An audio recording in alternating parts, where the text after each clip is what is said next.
All right, everyone, welcome to Leading Questions, Season 2, where we talk about the pivots, the leaps, and the messy middle of change. I'm your host, Susie Gidseg, a longtime social media and content leader who's also in the middle of a big pivot myself.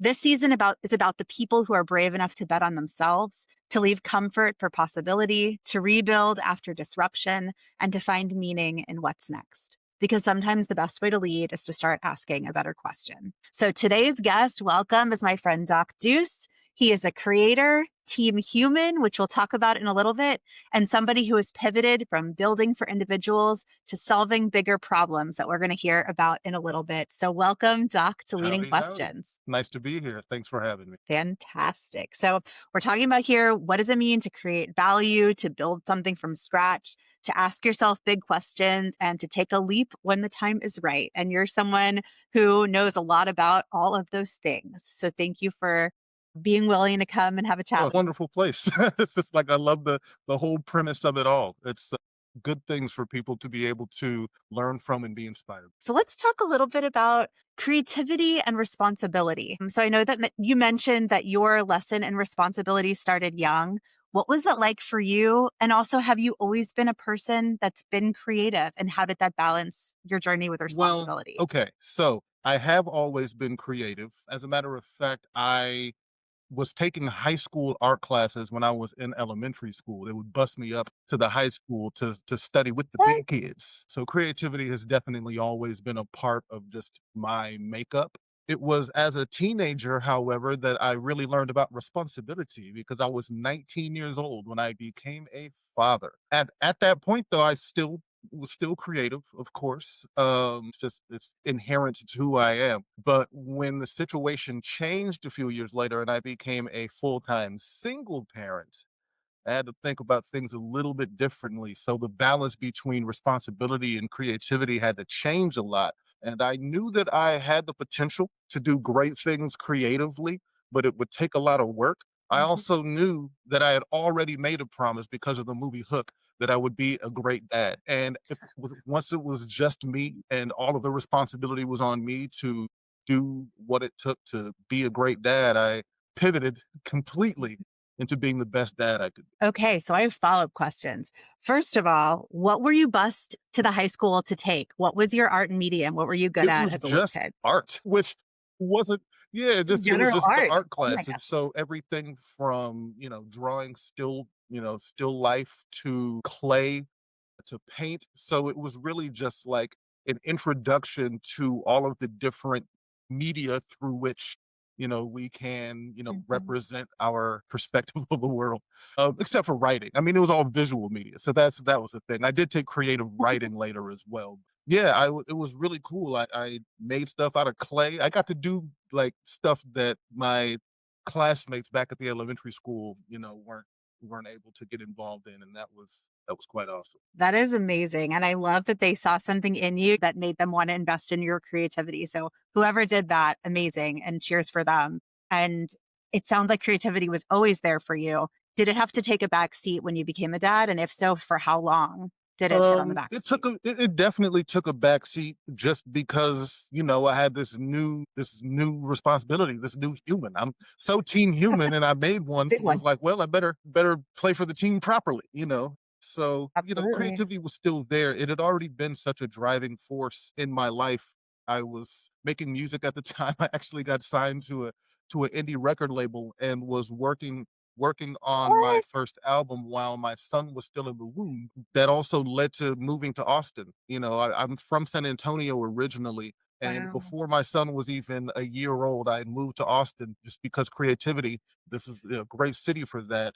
Creativity just called to me from Austin, and it was still a part of how things went. But of course, I wasn't going as hard creatively when I had so much time I wanted to spend with my new child.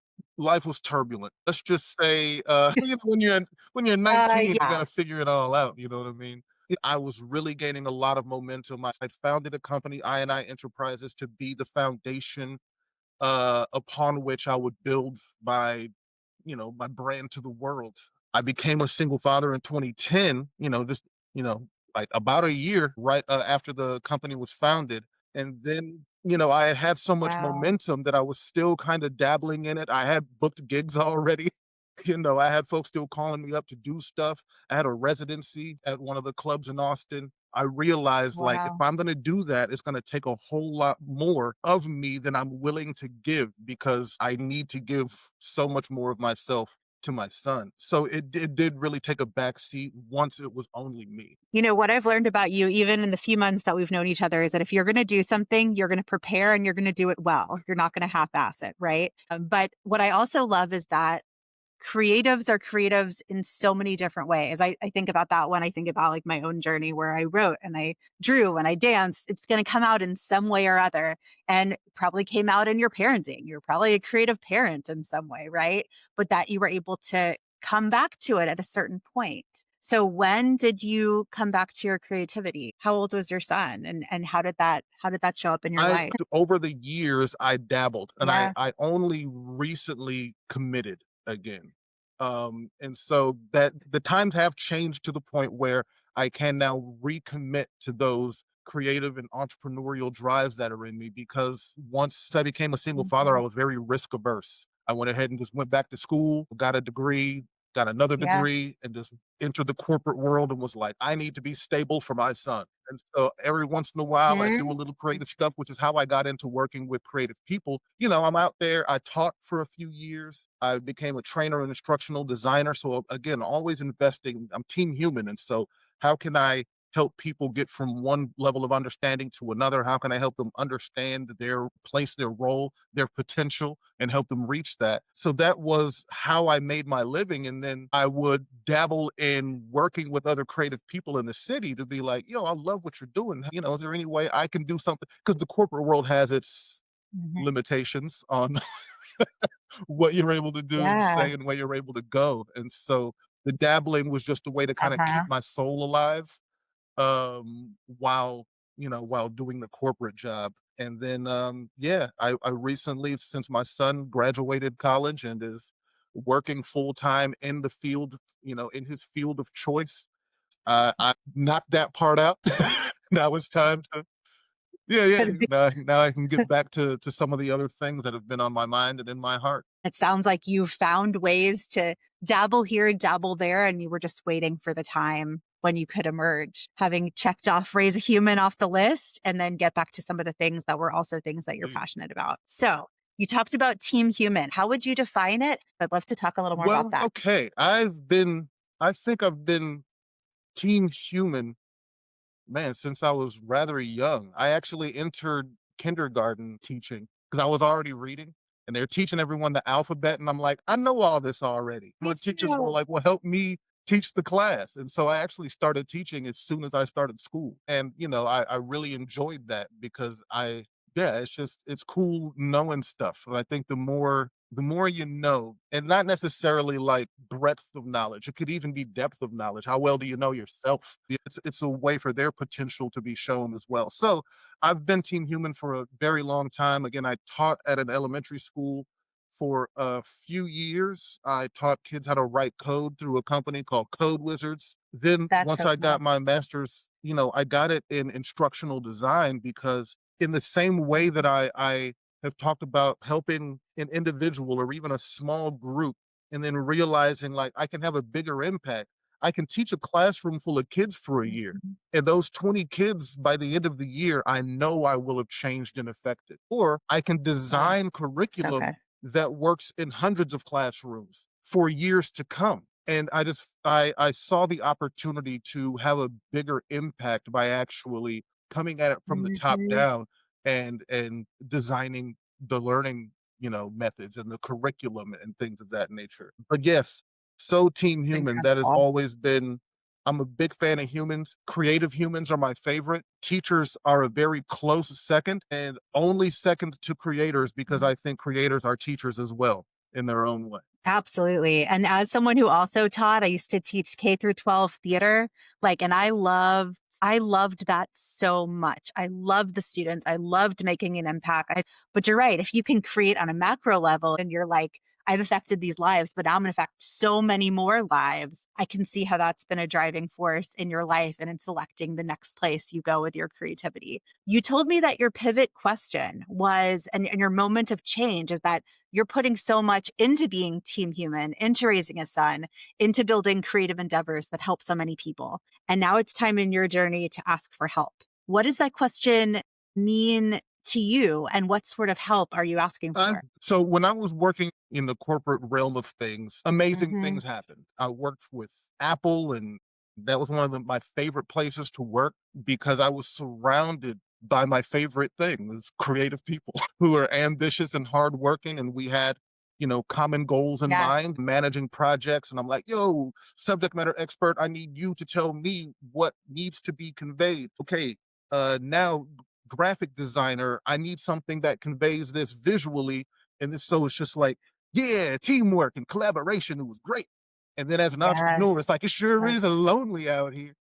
And so I was able to then, outside of the corporate world, bring a lot of what I was able to learn about project management and collaboration to helping, our local creators do awesome things. And then it was like, well, I Mhm. want to do more. I see that I can solve a bunch more creators' problems. And since the problem to be solved is so much bigger, and I know what I'm capable of, especially when I'm able to work with other creative people. Mhm. The problem I'm trying to solve is so big that I can't do it alone. And yet I have felt Mhm. very apprehensive about asking for help if I feel like I need to earn the trust Mhm. of those whose help I seek. So my MVP is like, I think that I've minimum viable product for those of you who may not be familiar with the term. And so I'm still struggling with figuring out what actually is enough to inspire confidence so that we can partner and collaborate Mm. on this. Because so much of the work that I did with folks, I didn't really need to be paid a lot from it because I was getting paid by the big companies and corporations.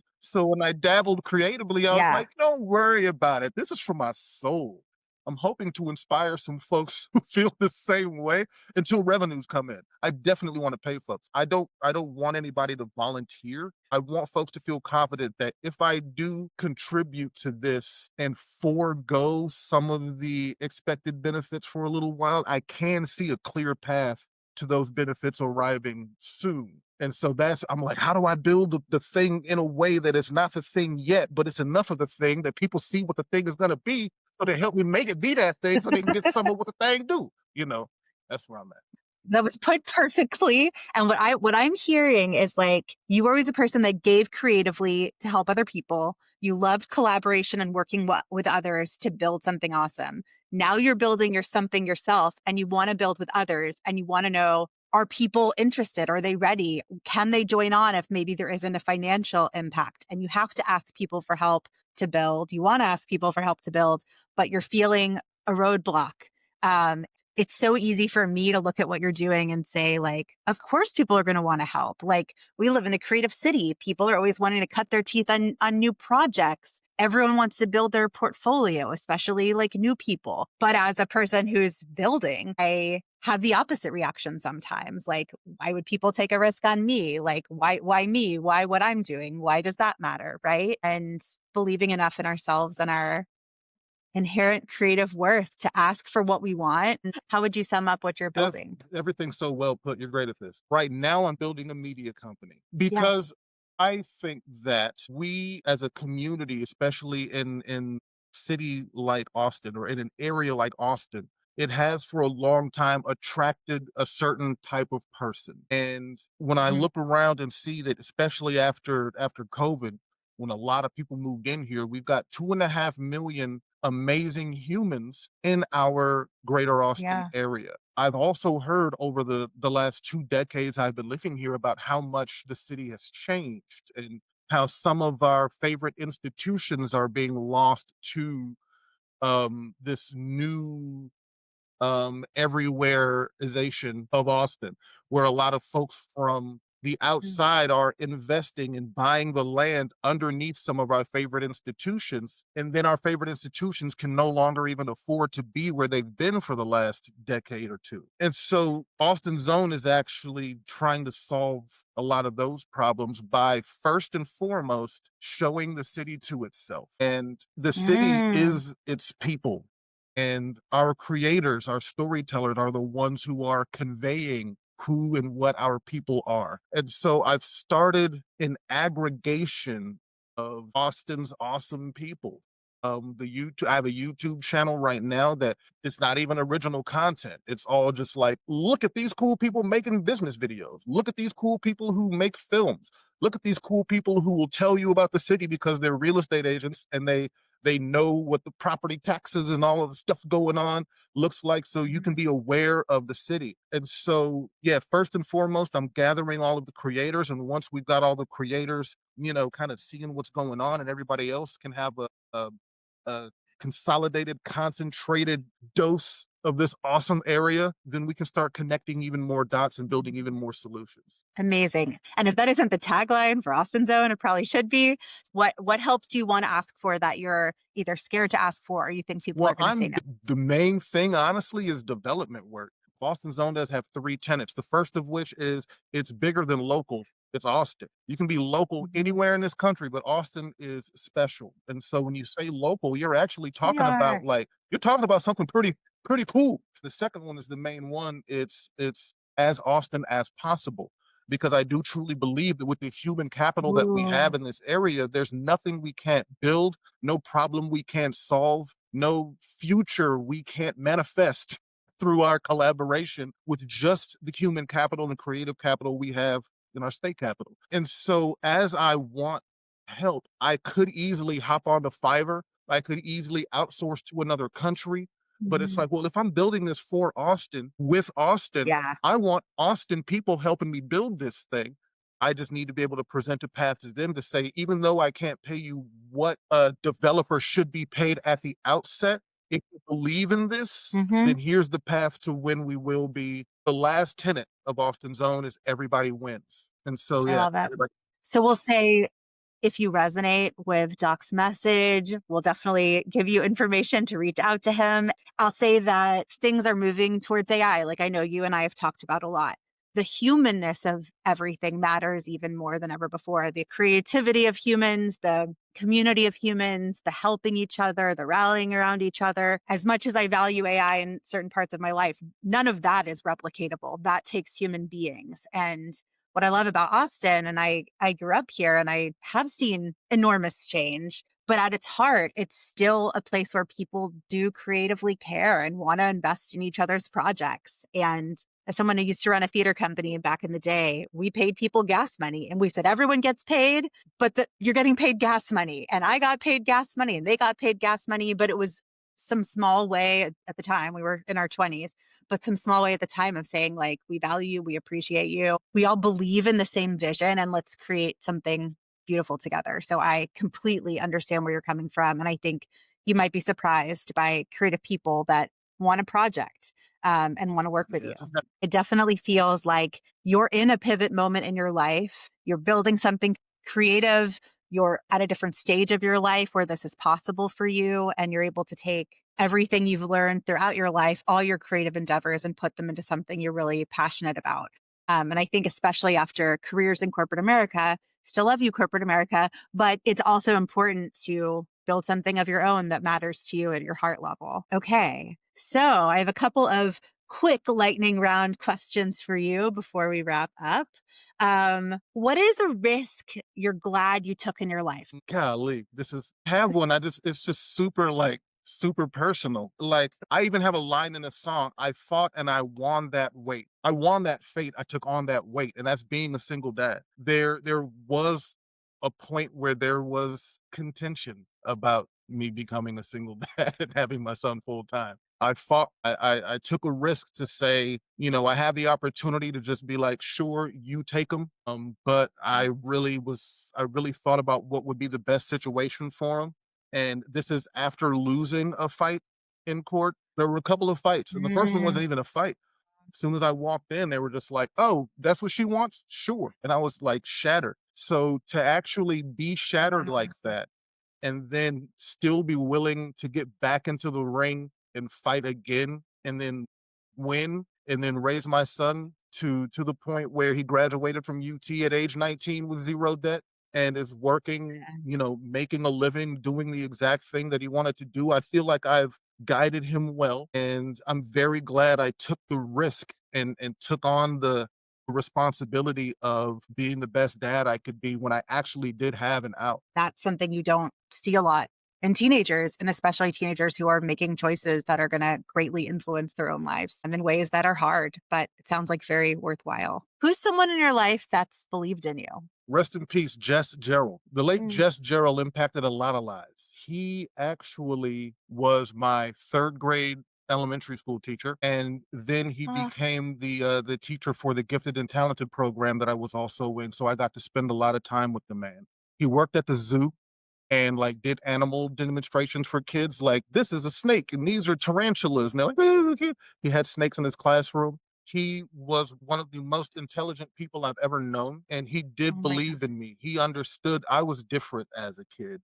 And he saw that and Mm-hmm. he fostered it. And one day when I do start an institution of education myself, it will be named for Jess Gerald. The stories about the educators that like inspired us and left impacts on our lives, that saw us when we were little and we didn't know we were any different than anyone else, but that saw something special in us and believed in us and championed us, both in the educational system or in the corporate world or whatever system you're in. When you can spot something in someone and champion them, like, what a joy. And that's so incredible that you had that person advocating for you.